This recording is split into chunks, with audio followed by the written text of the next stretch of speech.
My name is Phoebe Hemenway Armstrong, and Juanita very kindly asked me to share with you some information about my great-grandmother, Harriet Lawrence Hemenway, and her founding of the Massachusetts chapter of the Audubon Society, which later became the National Audubon Society. I will be talking about Harriet's background and family philanthropy, her mission to stop the slaughter of birds for fashion, beginning with tea parties at her Boston home, the mindset during the mid-19th century for creating large open spaces for people, birds, and wildlife, how the Audubon Society paved the way towards the founding of the Pelican Island National Wildlife Refuge, and Harriet's legacy.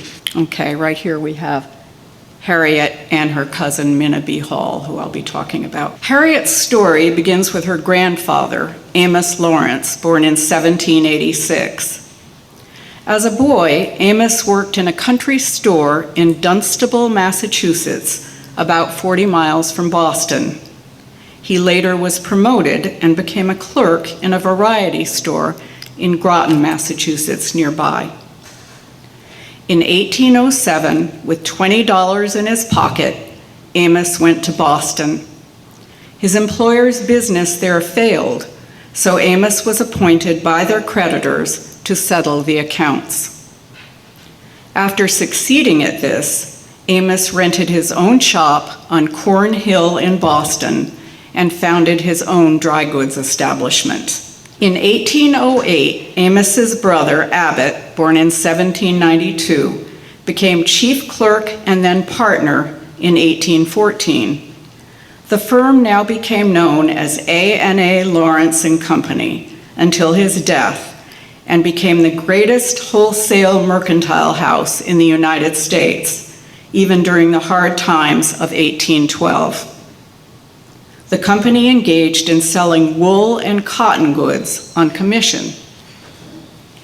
In 1818, A&A Lawrence purchased 50 shares of Suffolk Bank, a clearinghouse bank on State Street in Boston. In 1830, the bank came to the aid of the financially distressed mills of Lowell, Massachusetts.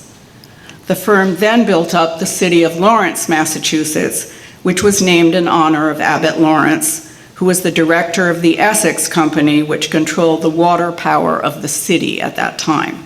This is an interesting quotation that I found from the diary and correspondence of Amos Lawrence.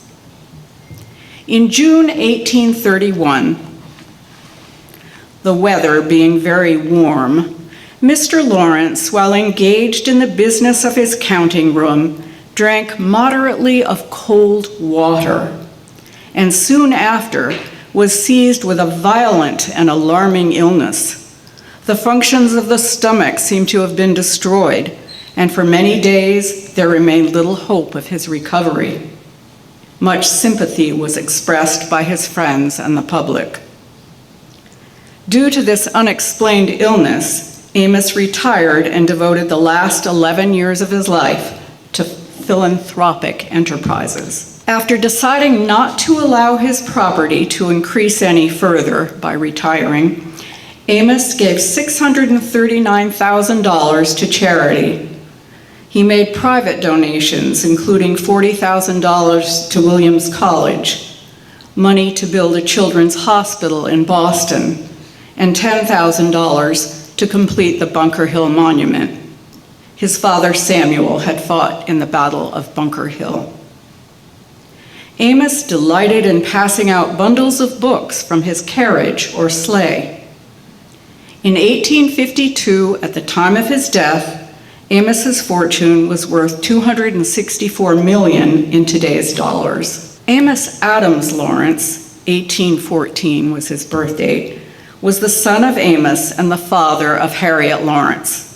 He married Sarah Appleton in 1842 and had 7 children: Mary Ann, Sarah, Amory, William, Susan, Hetty, the great-grandmother of the actress Jennifer Coolidge, and Harriet Dexter Lawrence, my great-grandmother, born in 1858, who is the subject of this talk.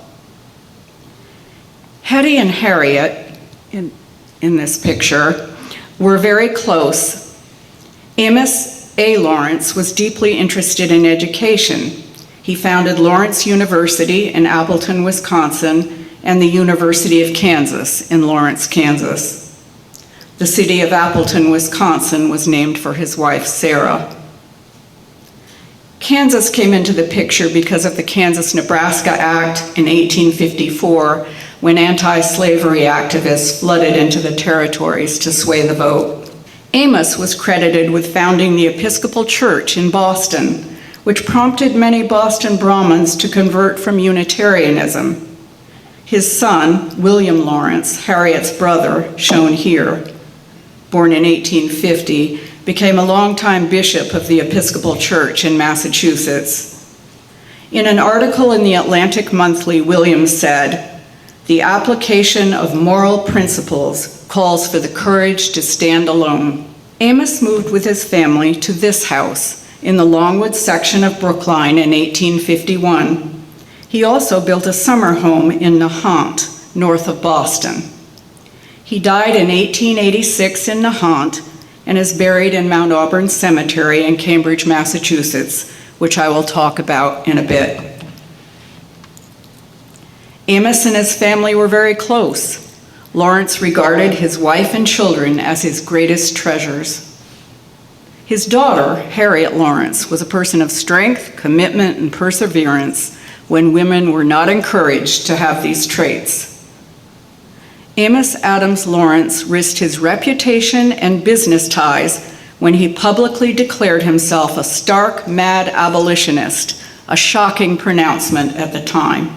Harriet's mother-in-law, Mary Tileston Hemenway, a wealthy New York and Boston philanthropist, financially supported the Hemenway Southwestern Archaeological Expedition in 1886, the first of its kind in the Southwest, which identified a prehistoric tribe responsible for creating extensive irrigation canals along the Salt and Gila rivers in Colorado and Arizona.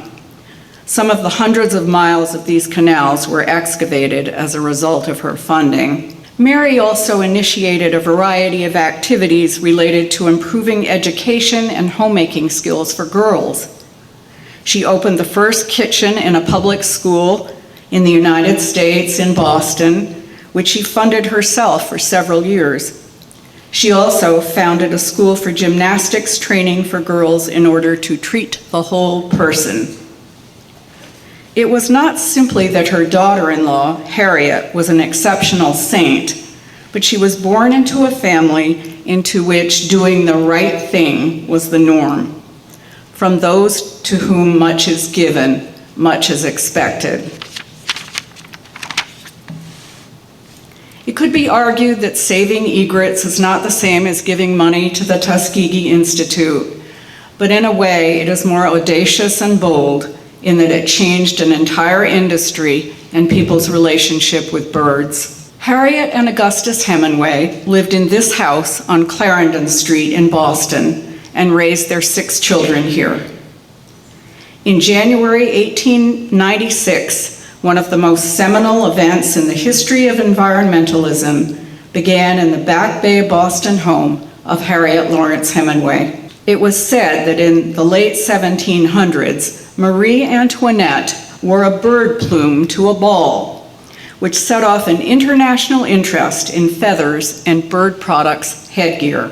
By the mid-1800s, several factors, including the rise of widely distributed fashion magazines, greatly increased the demand for feathered hats among America's middle and upper class women. George Bird Grinnell, who wrote Spare the Birds in 1897, and who published the full text of an act to protect migratory game birds in the United States in 1905 that proposed a federal law to protect birds that cross state lines. He was an outstanding outdoorsman, conservationist, and also a friend of John James Audubon himself. Bird deplored overhunting and the moral issue of killing for commercial purposes. He called upon women to take up the cause against the slaughter of birds for fashion. Harriet read an article, possibly his, that described in graphic detail the after effects of a plume hunter's rampage: dead skinned birds everywhere, clouds of flies, stench, and starving young still alive. She carried the article across Clarendon Street to the house of another social luminary, her cousin, Minna B. Hall. Over tea, they plotted a strategy to put a stop to the cruel slaughter of birds for their feathers, even though the plume trade was a multinational affair involving millions of dollars and high finance. Harriet had a mind of her own. She once entertained a black man as a house guest, as he could not find lodging anywhere else in Boston. The man happened to be Booker T. Washington. When she sat for this portrait by John Singer Sargent in 1890 at the age of 22, Harriet let the world know she was pregnant by holding a water lily to her chest, symbolic language proclaiming her condition, a rare, shocking announcement for the time. Harriet was independent, an activist, boundlessly energetic, and very fond of chocolate and tea.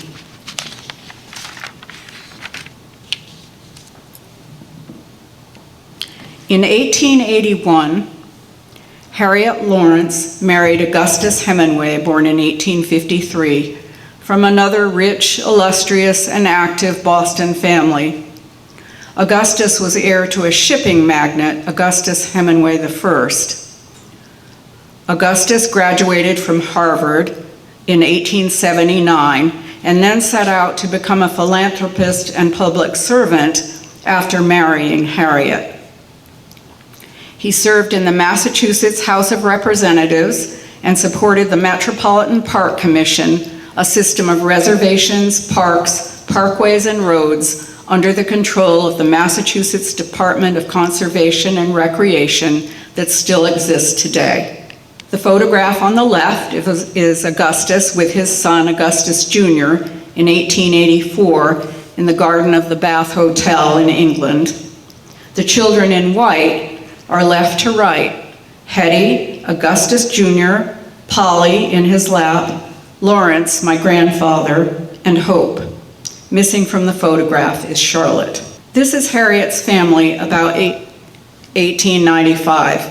My grandfather, Lawrence Hemenway, is the second youngest. When Bostonians came into money, instead of building mansions in Newport or the Hudson River Valley, they put their riches into educational institutions, museums, and libraries. Harriet gave $50,000 to Radcliffe College for the building of the Hemenway Gymnasium. Her husband, Augustus, also gave money to build another Hemenway gym at Harvard. Hemenway Street is named for her. Her Clarendon Street home is a stop on the Freedom Trail. In 1901, Harriet and Augustus bequested $70,000 to the town of Canton, Massachusetts, for the building of a public library to promote the study of science, literature, and art. They also donated funds for the building of 2 public schools for the town. I taught 4th grade at the Hemenway School, shown here on the right, in the late 1970s. Upon his sudden death in 1931 at the age of 78, it was said of Augustus Hemenway, in the various interests thrust upon him, he never failed to do his full share at attending to the work at hand. By the late 19th century, plume hunters had nearly wiped out the snowy egret population in the United States. Populations of herons, including the great blue heron, were nearly extinguished. In 1886, the American Museum of Natural History's ornithologist, Frank Chapman, decided to do some research on the streets of Manhattan. He took 2 walks in Midtown to discover for himself how many and what species of bird feathers were used for women's hats. Chapman counted at least 700 women wearing hats on those 2 walks, and noted that over 3/4 of those hats had ornamental feathers decorating them. Knowing his birds well, he observed over 40 native species of bird feathers on the hats. Aside from the snowy egret and heron plumes, he noticed feathers of sparrows, warblers, cardinals, orioles, woodpeckers, grebes, terns, grouse, quail, jays, bluebirds, waxwings, buntings, tanagers, grosbeaks, and many others.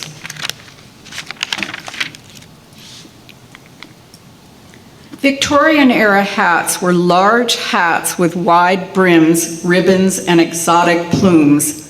Sometimes entire birds were stuffed and adorned these hats. The plumage often came from birds in the Florida Everglades, some of which were nearly extinguished by overhunting. I don't know if she looks familiar, but this is Juanita Baker's grandmother, Juanita Wilson, born in 1878 at age 27 in Cincinnati, Ohio.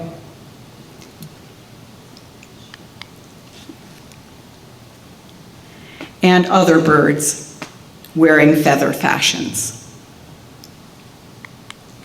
By 1900, more than 5 million birds were being killed each year, including 95% of Florida's shorebirds. In Florida, plume birds were first driven away from the most populated areas in the northern part of the state and forced to nest further south. Rookeries were concentrated in and around the Everglades area, which had abundant food and seasonal dry periods, ideal for nesting birds. By the late 1880s, there were no longer any large numbers of plume birds within reach of Florida's most settled cities.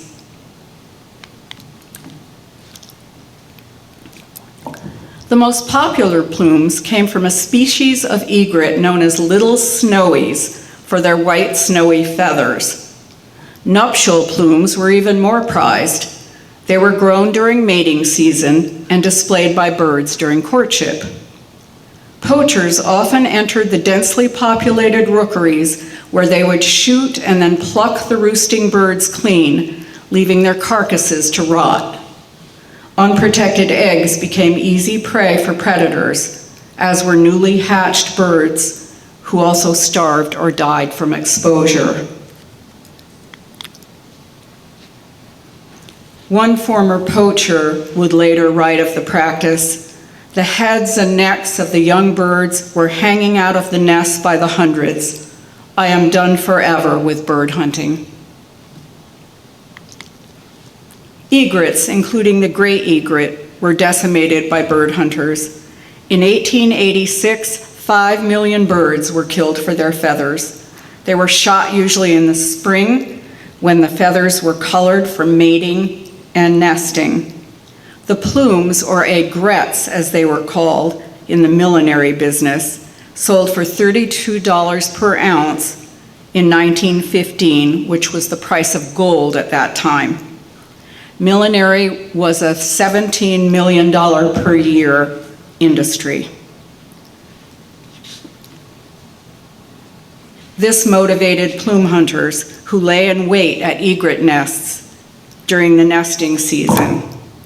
They would shoot the parents with small bore rifles and leave the chicks to starve. Hunters could collect plumes from 100 birds on a good day.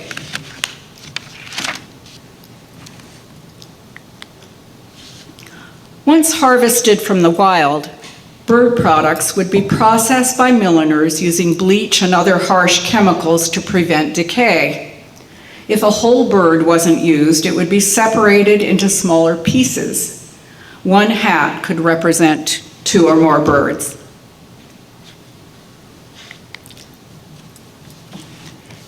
In 1885, 15-year-old Guy Bradley and his brother Louis served as scouts for noted plume hunter Jean Chevalier on his trip to the Everglades. They set sail on Guy's friend Charlie Pierce's boat, the Bon Temps. The journey lasted several weeks. They killed 1,397 birds from 36 species. Bradley eventually became a warden protecting birds. His job was to protect the area's wading birds from plume hunters. Alone, he patrolled from Florida's west coast through the Everglades to Key West, single-handedly enforcing the ban on bird hunting. Guy was shot and killed confronting a man and his 2 sons who were hunting egrets in the Everglades. His much publicized death at 35 galvanized conservationists and served as inspiration for further legislation to protect Florida birds.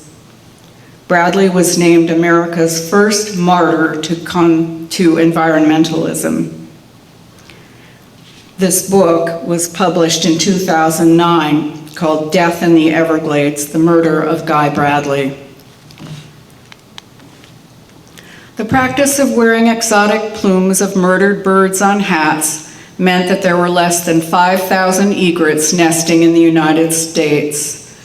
Terns had been destroyed completely from the southern New England states. By 1896, 5 million birds in America from 50 species were being killed yearly for fashion.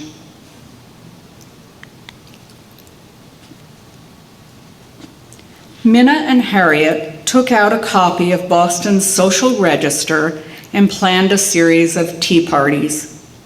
Women who wore feathered hats were invited and were asked to forever forswear the wearing of plumes.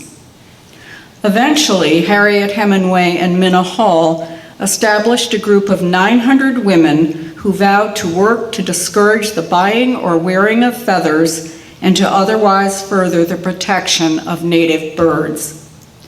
Within a matter of decades, the Little Bird Club had become the most influential conservation movement in America up to that time. In England, Queen Victoria heard of Minna and Harriet's campaign and announced that she would never again wear a feather for fashion. When the newly elected President Taft's wife, Nellie, wore a feathered hat to her husband's inauguration, Minna wrote her a strongly worded letter admonishing her action.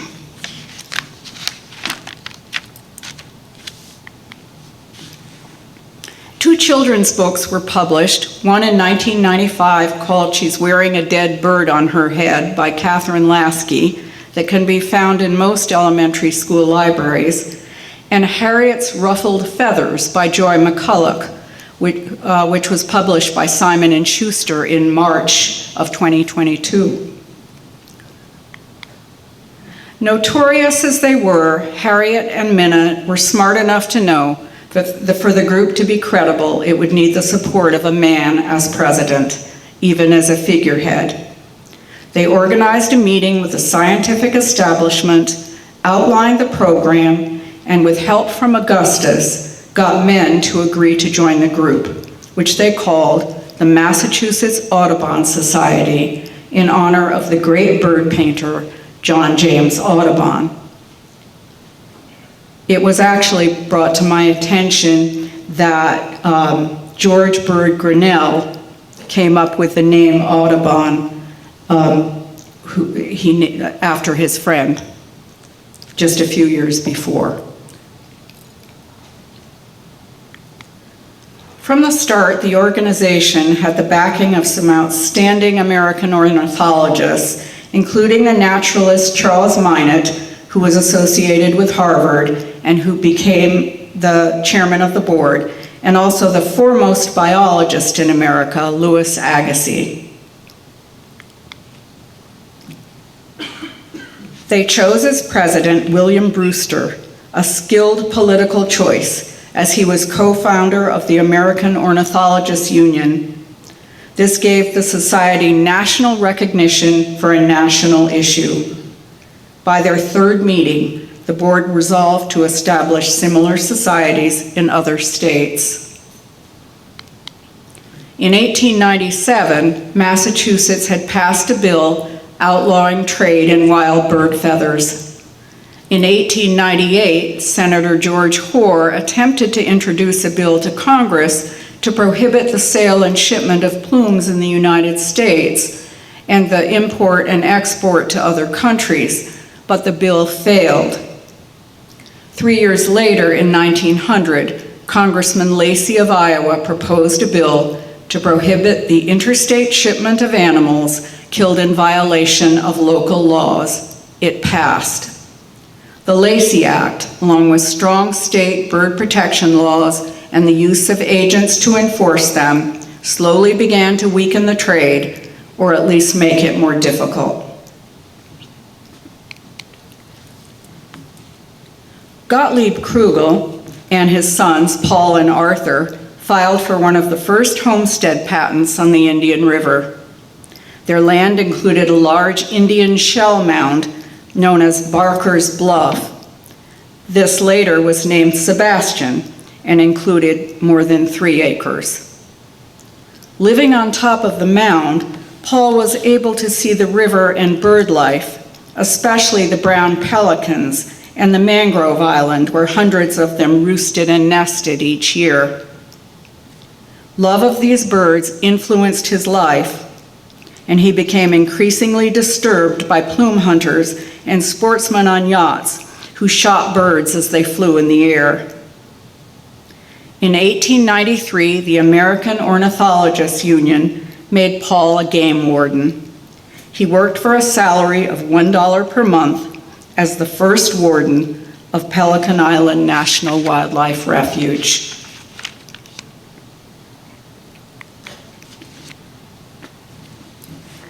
In 1901, William Dutcher, chairman of the American Ornithologists Union Committee on Bird Protection, traveled to Florida to assist Florida Audubon in persuading the legislature to pass the Audubon Model Law, outlawing plume hunting in the state. He administered the Thayer Fund, financed by my other great-grandfather, John E. Thayer, in order to hire wardens to protect Florida birds and sponsor various natural history expeditions. In 1901, Teddy Roosevelt became president, which really helped the cause as he was a family friend of Minot's. On March 14, 1903, Teddy Roosevelt made an executive order establishing 3-acre Pelican Island as the first wildlife refuge in the United States to protect egrets and other birds from extinction by plume hunters. Pelican Island National Wildlife Refuge is said to be the first bona fide wildlife refuge.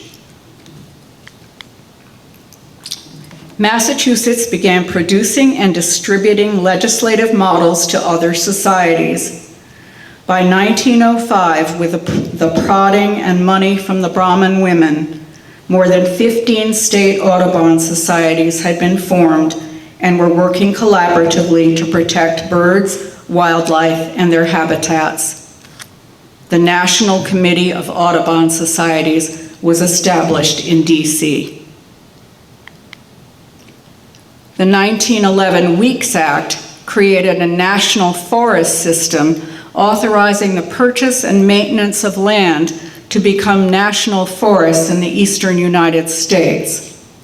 Before this, neither federal nor state governments owned any substantial forest land east of the Mississippi. In 1918, the Migratory Bird Treaty Act was passed, prohibiting the killing, capturing, selling, trading, and transport of protected migratory bird species without authorization from the Department of the Interior, U.S. Fish and Wildlife Services. By 1920, no lady of respect would be seen on the streets of Boston in feathers without being glared at by one of her sisters. Cloche hats were popular for the next 20 years. When it appeared that the Battle of the Plumes had been won, Massachusetts Audubon began thinking of other ways to protect native birds. In 1916, George Field, a prominent society doctor, offered the use of his estate in Sharon, Massachusetts, as a bird sanctuary and educational center. It consisted of 225 acres of fields, brooks, and a pond.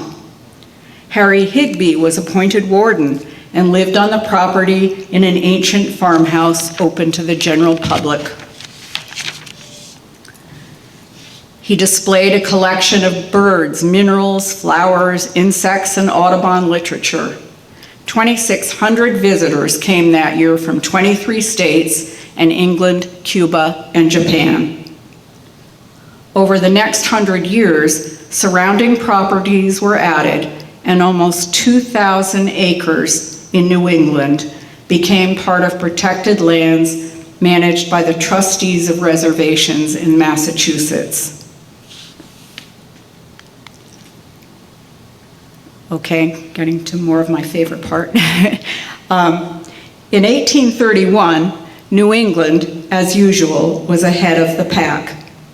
Mount Auburn, America's first garden cemetery, 170 acres of landscaped open space, was established in Cambridge, Massachusetts.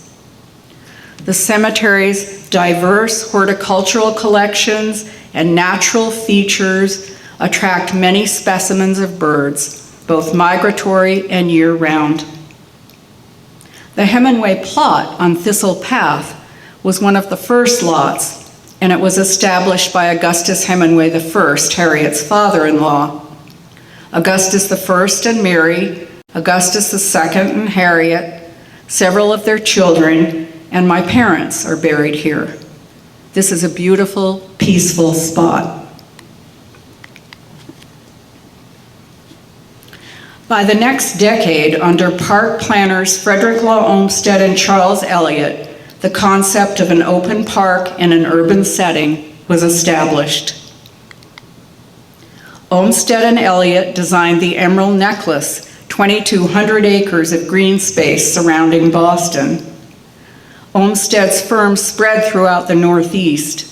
City after city established landscaped natural parks in such places as Boston, Trenton, Brooklyn, and Detroit. There are 100 Olmsted parks in the United States. William Lyman Phillips, who designed McKee Botanical Gardens in 1932, was employed by Olmsted's firm. In 1853, the New York State Legislature enacted a law setting aside 775 acres of land in Manhattan to create the country's first major landscaped park, which was designed by Olmsted and Calvert Vaux. Central Park is now an important stopover for migratory birds.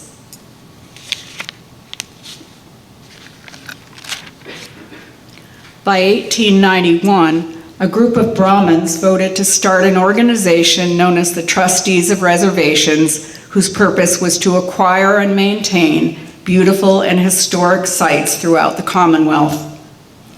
New England had lost up to 70% of its forests by 1880. Gifford Pinchot became the nation's first practicing forester in the early 1890s. In 1931, Harriet moved to her summer house, Blue Hill Farm in Canton, southwest of Boston. This is the house I grew up in from the age of 13. The servants' wing on the right had burned down by that time due to a caretaker's cigarette. When Harriet and Augustus lived in the house, there were 4 stories in use. The top floor, which was our attic, had been a maze of bedrooms, and the lower floor cellar had 2 apartments for the 2 young men, Augustus Jr. and my grandfather, Lawrence. Harriet was 74 years old. Augustus was dead, and she had, by my count, 17 grandchildren, including my father, and many great-grandchildren. She wore black, a Queen Mary hat, sensible shoes, often white tennis sneakers, and was sometimes the subject of derision by New Yorker cartoonists and prospective developers. Harriet was much the grande dame. On Sundays at 1 p.m., the family silver was brought out with joints of roast beef, horseradish, mashed potatoes, and peas. There were usually strawberries and chocolates for dessert. Survivors of Harriet's Sunday outings described bird walks even in winter. She also led stargazing parties. Harriet was always outdoors. She would not let others tell her she was too old to walk the grounds of the estate. Harriet took the train into Boston every Friday to attend the Chilton Club lecture, followed by the symphony. She met up with other low heelers, as proper Boston women were then called. My mother remembered Harriet's driver bringing her up to our house on the estate in her big black car for an occasional visit. Here are two photographs of Harriet. The one on the right is with me in her lap around 1950. Harriet never gave up on her causes. She started a fund to buy more forest land and instructed the New England Forestry Foundation to purchase 500 acres in memory of Augustus. She stood up for the rights of working women and dutifully attended the Saturday afternoon lecture series for the Audubon Society at Symphony Hall. Harriet turned 100 in 1957 and was presented with a scroll pointing out that few people leave such significant memorials to their personal foresight as Harriet Hemenway. This is a photo of Harriet's 90th in 1949, as I couldn't find the group photo of her 100th, but it looked much the same. My father is in the top row, fourth from the left.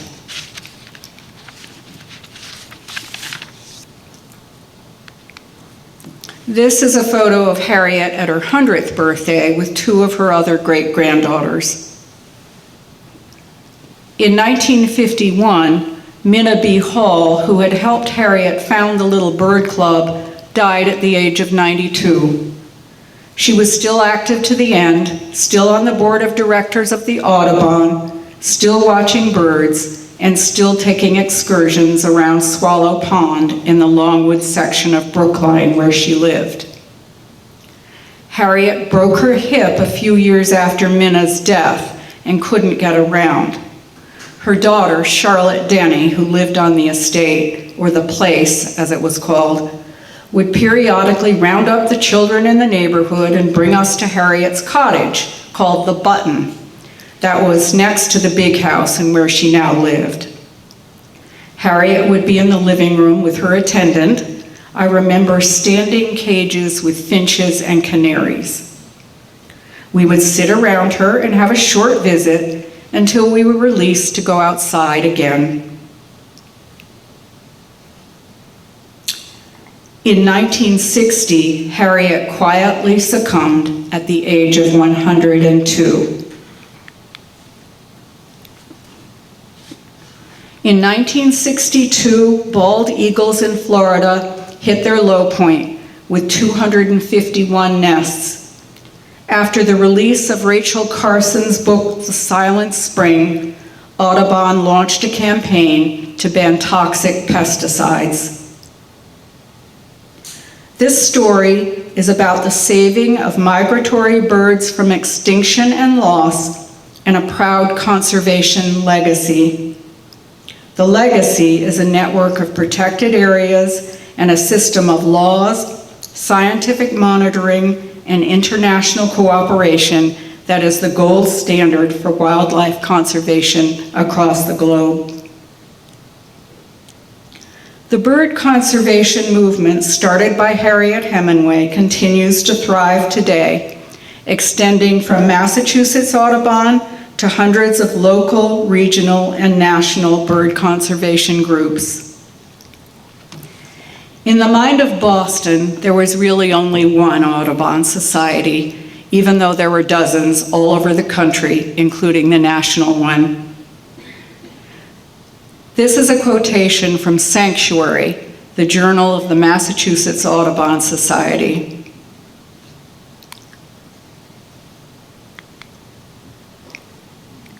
Every day when you go outside, whether you realize it or not, there are birds all around you. You may not see them or hear them. We take them for granted as they flit about, but they are there in cities and marshes and farm fields and forests. Hummingbirds come to backyard feeders to drink nectar as we gaze with appreciation. Millions of Americans celebrate the arrival of migratory bird flocks across the country. Egrets raise their young safely in rookeries in the wild, populations recovered for all of us to enjoy. You can thank Harriet Hemenway for that.